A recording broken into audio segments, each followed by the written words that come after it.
It wasn't supposed to be something I heard. Maybe that's what made it sting even more. She wasn't shouting, wasn't lashing out in anger. She wasn't trying to hurt me, yet the words she said were like a dagger to my heart because she meant them. I was walking past the kitchen when I overheard the conversation. It wasn't intentional. I was just passing by, heading to my bedroom after a long day at work. But what I overheard stopped me dead in my tracks.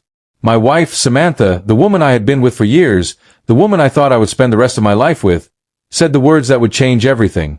If I could go back, I never would have married Ethan.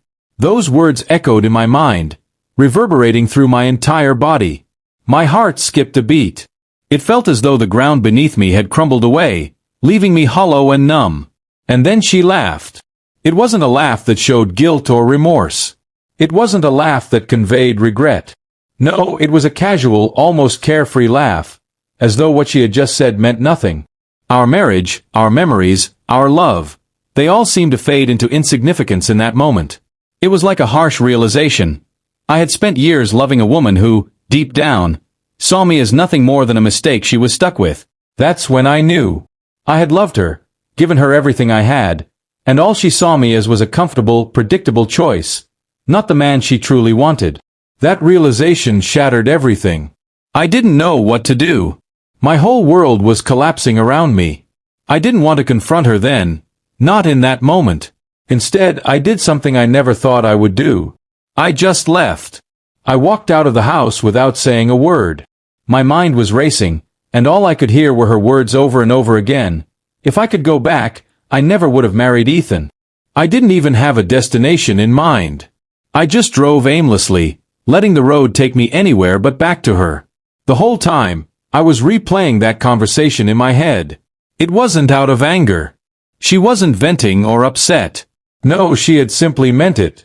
She had no intention of hurting me, but what she said cut deeper than anything. I thought she'd call me, maybe text me, ask where I had gone or if I was okay. But she didn't. She didn't even realize I had left. She didn't even notice I was gone. When I finally returned home, it was almost midnight. I walked through the front door, expecting some kind of reaction, some acknowledgement that something was wrong. Instead, she was just sitting there on the couch, scrolling through her phone, completely indifferent, like nothing had happened. She looked up at me and asked casually, "Hey, where'd you go?" That's when it hit me even harder. She didn't even care. There was no concern, no worry, no empathy. She didn't even seem to notice the gravity of what she had said, of what I had overheard. She wasn't asking if I was okay. She wasn't worried about where I had gone. She just wanted to know where I had disappeared to, like I was a roommate, not her husband. That was when I realized I couldn't do this anymore. I had spent years trying to make her happy, trying to build something meaningful between us, and she had casually thrown it all away in a moment of careless honesty. I couldn't let myself be someone's second choice, someone's regret. I woke up early the next morning, packed a bag, and got ready to leave. Samantha stirred in bed, rubbing her eyes groggily. "Ethan, what are you doing?" she asked, still half asleep, not yet realizing what was happening. I didn't answer right away. Instead, I turned to face her and said, "I heard you last night." She blinked, confusion flashing across her face. "What are you talking about?" I took a deep breath, and with a finality I had never known before, I said, "I heard you tell Olivia that you regretted marrying me." Her face went pale, and for a moment, I saw the panic in her eyes. She tried to cover it up, to explain, but she couldn't. She knew I wasn't wrong. She knew what she had said, and in that moment, I could see the realization hit her, that she had taken me for granted, that she had let me go without even knowing what she had lost. "Ethan, wait. It's not what you think," she stammered. "I didn't mean it like that." But I had already made up my mind. I couldn't stay with someone who saw me as a regret, someone who didn't truly love me. "If you have to vent about me like that, then you never really loved me. And I deserve better than being someone's regret," I said, my voice calm but full of pain. I picked up my bag, and without looking back, I walked out the door. She begged me to come home, sent me message after message, pleading for me to listen, to talk, to come back. "Ethan, I didn't mean it like that.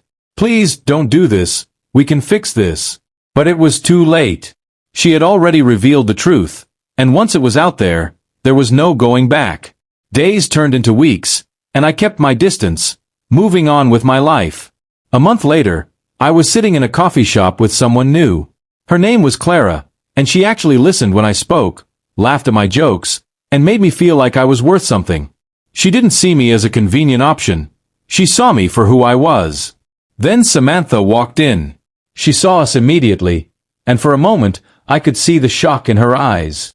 She froze, pale, her mouth slightly open in disbelief. She saw the truth. She saw that I had moved on, that I was with someone who truly valued me. And I saw the realization hit her like a ton of bricks. She had lost me, and now it was too late. She had taken me for granted, had let me slip through her fingers, and now someone else was getting the version of me she never truly appreciated. I never looked back. If someone ever makes you feel like you're not enough, remember this: you don't have to prove your worth to them. Sometimes, the best thing you can do is walk away, because the right person will never make you feel like a regret. The tables had turned, and I was the one walking away. And in the end, that was the sweetest revenge of all.